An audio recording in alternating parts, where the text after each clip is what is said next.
Let's review why the problem statement is such an important part of your policy brief. Remember, this is your opportunity to show your audience, the decision makers who will read your brief, why this is such an important and urgent problem that's worthy of their attention. Remember that decision makers will always have competing priorities, and your job is to convince them that your problem is more deserving of their time and attention than other issues that might be on their agenda. So here are a few guidelines that you can keep in mind as you write your problem statement. First, as always, know your audience. This is important throughout the policy brief, but especially in the problem statement. So when you're describing your problem, you need to emphasize the aspects of the problem that really matter to your audience. For example, imagine that you're proposing a new tax on sugary beverages. If you're describing the problem of high sugar consumption to stakeholders in the Ministry of Health, you might want to emphasize the links between sugar consumption and non-communicable disease prevalence or premature death. But if you were presenting your policy brief to the Ministry of Finance, you might instead choose to emphasize the economic burden of NCDs or other factors. And similarly, your problem statement would describe the problem differently depending on if you were presenting it to a clinical or a non-clinical audience.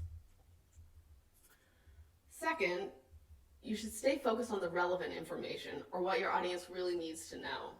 So this is not the time to summarize all of the literature on a health problem or go into the clinical details of the disease or the various treatment options. Just focus on the information that's directly relevant for demonstrating the existence of a problem, linking it to its root causes, and informing solutions.